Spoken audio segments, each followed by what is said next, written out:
റോഡിൽ ഇരുന്ന് പ്രതിഷേധിക്കാനുള്ള നീക്കമാണ് എന്ന് തോന്നുന്നു. കോലം കത്തിക്കുന്നുണ്ട്. അവിടെ കോലം കത്തിക്കാൻ ഉള്ള തയ്യാറെടുപ്പാണ്. മന്ത്രി എം പി രാജേഷിന്റെ കോലം കത്തിക്കാനാണ് പ്രവർത്തകർ ശ്രമിക്കുന്നത് എന്നാണ് തോന്നുന്നത്. അലക്സ് ഷാ മുഹമ്മദ് ചേരുന്നുണ്ട്. അലക്സ്, ഈ കോലം കത്തിച്ച് പ്രതിഷേധം അറിയിച്ച് മടങ്ങിപ്പോകും എന്നാണോ കരുതേണ്ടത്, അതോ വീണ്ടും കൂടുതൽ പ്രവർത്തകർ ബാരിക്കേഡ് ഭേദിക്കാനുള്ള ശ്രമം നടത്തുമോ, അതോ അത് അവസാനിപ്പിച്ചോ പ്രവർത്തകർ?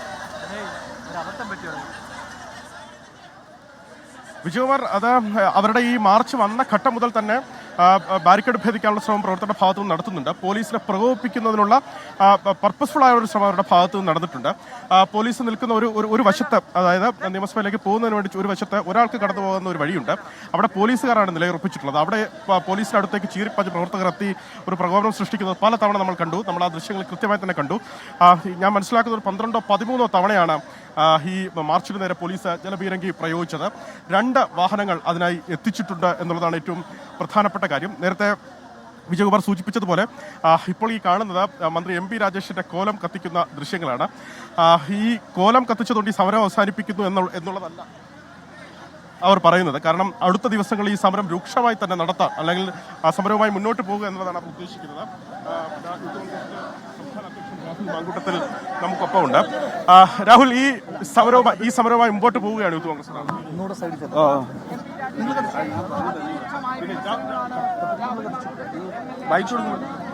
രാഹുൽ മാങ്കൂട്ടത്തിൽ 24 രാഹുൽ, ഈ സമരവുമായി മുമ്പോട്ട് പോകുക എന്നുള്ളതാണ് യൂത്ത് കോൺഗ്രസ്. തീർച്ചയായിട്ടും എത്ര റൗണ്ടാണ് സ്റ്റേറ്റിന് ജലപീരങ്കി ഉപയോഗിക്കാൻ പറ്റുന്നത് നമുക്ക് നോക്കാം. അത് കഴിഞ്ഞ് ഞങ്ങൾ സമരമായിട്ട് മുന്നോട്ട് പോകും.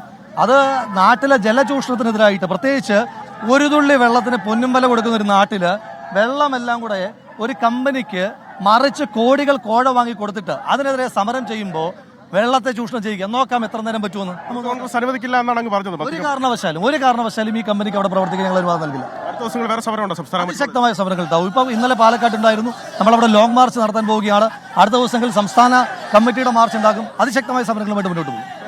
കൃത്യമായ നിലപാട് യൂത്ത് കോൺഗ്രസിന്റെ സംസ്ഥാന അധ്യക്ഷൻ വ്യക്തമാക്കുന്നു. സമരം തുടക്കം മാത്രമാണ്, അതിശക്തമായ സമരവുമായി മുന്നോട്ട് പോകുന്നു. യൂത്ത് കോൺഗ്രസിന്റെ ലോങ് മാർച്ച് തന്നെ ഉണ്ടെന്ന് അദ്ദേഹം വ്യക്തമാക്കുന്നുണ്ട്.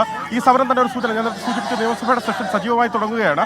നിയമസഭയ്ക്കുള്ളിൽ ഇന്ന് ബ്രൂവറിയുമായി ബന്ധപ്പെട്ട ഒരു പരാമർശം നടത്തിയത് മുൻ ആഭ്യന്തരമന്ത്രി ആയിരുന്ന തിരുവഞ്ചൂർ രാധാകൃഷ്ണനാണ്. അടുത്ത ദിവസങ്ങളിൽ ആ വിഷയം അത് കാര്യമായി എടുക്കാൻ കോൺഗ്രസ് തീരുമാനിച്ചിട്ടുണ്ട്, UDF തീരുമാനിച്ചിട്ടുണ്ടെന്നുള്ളതാണ് ഏറ്റവും പ്രധാനപ്പെട്ട കാര്യം. ഈ ബ്രൂവറിക്ക് അനുമതി കൊടുത്ത തീരുമാനം സർക്കാർ പിൻവലിക്കണമെന്ന് കോൺഗ്രസും യൂത്ത് കോൺഗ്രസും ഒക്കെ ഒരേ സ്വരത്തിൽ പറയുന്നുണ്ട്. പാലക്കാട് എലപ്പുള്ളിയിലടക്കം ഇത് നമ്മൾ പ്രതിഷേധം കാണുന്നു. BJPയോടൊക്കെ പ്രതിഷേധം കാണുന്നു. സർക്കാരിനെതിരെയുള്ള പ്രധാനപ്പെട്ട പ്രതിഷേധ ആയുധമായി പ്രതിപക്ഷം, അത് കോൺഗ്രസ് ആകട്ടെ യൂത്ത് കോൺഗ്രസ് ആകട്ടെ BJP ആകട്ടെ, ഈ വിഷയം മാറ്റിയെടുക്കുന്നു എന്നുള്ളതാണ്.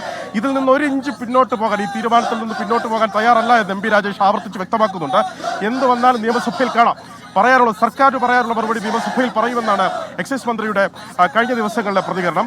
ഇതിൽ കോൺഗ്രസിനെ എക്സൈസ് മന്ത്രി തന്നെ പഴിചാരുകയും ചെയ്യുന്നുണ്ട്. VD സതീശനും രമേശ് ചെന്നിത്തലയും തമ്മിലുള്ള തർക്കത്തിന്റെ ഫലമാണ് ഈ ആരോപണങ്ങൾ ഉന്നയിക്കപ്പെടുന്ന ആരോപണം. കോൺഗ്രസിനെതിരെ തിരിച്ചുവിടാൻ MP രാജേഷ് ശ്രമിക്കുന്നു. അപ്പോഴും അതിന്റെ മെറിറ്റ് അദ്ദേഹം പറയുന്നത് ഒരു ചട്ടവും ലംഘിച്ചിട്ടില്ല, ടെൻഡർ വിളിക്കേണ്ടതില്ല, ഇത്തരത്തിലൊരു മദ്യ കമ്പനിക്ക് ടെൻഡർ വിളിക്കേണ്ടതില്ല, പുതിയ മദ്യനയം പരിശോധിക്കണം. പ്രതിപക്ഷ നേതാവും അതുപോലെ മുൻ പ്രതിപക്ഷ നേതാവും ഒക്കെ പുതിയ മദ്യനയം പരിശോധിക്കണമെന്ന് അദ്ദേഹം പറയുന്നു. ആ മറുപടികൾ സർക്കാരിന് എന്ത് പറയാനുള്ളോ അതെല്ലാം നിയമസഭയിൽ ആ മറുപടിയായി തന്നെ ഉണ്ടാകും എന്നുള്ളതാണ് മനസ്സിലാക്കുന്നത്. പക്ഷേ ഈ കമ്പനിക്ക് അനുമതി നൽകില്ല. അനുമതി നൽകിയ തീരുമാനം പിൻവലിക്കണം. ഈ ഒയാസിസ് ഇന്റർനാഷണൽ എന്ന് പറയുന്ന കമ്പനി പാലക്കാട് എലപ്പുള്ളിയിൽ ഈ മദ്യ ഡിസ്റ്റിലറി ആരംഭിക്കില്ല. അതിനെതിരെ യൂത്ത് കോൺഗ്രസ് ശക്തമായി രംഗത്തെത്തും എന്നാണ് യൂത്ത് കോൺഗ്രസിന്റെ സംസ്ഥാന അധ്യക്ഷൻ വ്യക്തമാക്കിയത്. എക്സൈസ് വകുപ്പ് മന്ത്രി MP രാജേഷിന്റെ കോലം ആണ് ഈ കത്തിക്കുന്നത്. ഞാൻ മനസ്സിലാക്കുന്നത് ഈ സമരം ഒരുപക്ഷെ ഈ കോലം കത്തിച്ചതിന് ശേഷം പ്രവർത്തകർ ഇവിടെ പിരിഞ്ഞു പോകാനുള്ള സാധ്യതയുണ്ട്. 12-13 തവണ അത്രയും റൗണ്ട് ജലപീരങ്കി ഈ സമരത്തിന് നേരെ പ്രയോഗിച്ചു. ബാരിക്കേഡ് ഭേദിക്കാനുള്ള ശ്രമം പ്രവർത്തകരുടെ ഭാഗത്ത് നിന്ന് ആദ്യഘട്ടം മുതലുണ്ട്. അവർ രക്തസാക്ഷി മണ്ഡപത്തിൽ നിന്നാണ് ഈ മാർച്ച് ആരംഭിച്ചത്. ഇവിടേക്ക് എത്തി പോലീസ് നിയമസഭയിലേക്ക് എത്തുന്നതിന് മുമ്പ് തന്നെ എല്ലാ പ്രാവശ്യവും അത് അങ്ങനെയാണ്. അതാണ് അതിൻ്റെ ഒരു രീതി.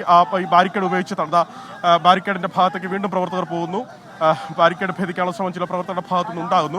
അത് തടയാനോ അല്ലെങ്കിൽ പ്രവർത്തകരെ അവിടെ നിന്ന് പിന്തിരിപ്പിക്കാനോ ഇന്നത്തെ സമരം ഇതാണ് എന്നൊന്നും പറയാനോ അത്തരത്തിലൊരു നിയന്ത്രണം തൽക്കാലം ഇല്ല. അത് യൂത്ത് കോൺഗ്രസിന്റെ ജില്ലാ അധ്യക്ഷൻ തന്നെ, നേമം ഷജീർ തന്നെ ബാരിക്കേഡ് ഭേദിക്കാനുള്ള നേതൃത്വം നൽകുന്നു എന്നുള്ളതാണ്. അതിനർത്ഥം വീണ്ടും ജലപീരങ്കിയും അതുപോലെ പോലീസുമായുള്ള കയ്യാങ്കളിയും ഏറ്റുമുട്ടലും ഒരുപക്ഷെ വീണ്ടും തുടരും എന്നുള്ളതാണ് മനസ്സിലാക്കുന്നത്. ആ കോലം കത്തിച്ചിട്ടും ആ പ്രവർത്തകർ പിന്തിരിഞ്ഞു പോകാൻ തയ്യാറല്ല എന്നുള്ളതാണ്. നേരത്തെ യൂത്ത് കോൺഗ്രസിന്റെ സംസ്ഥാന അധ്യക്ഷൻ പറഞ്ഞതുപോലെ സമരം ശക്തമാക്കും.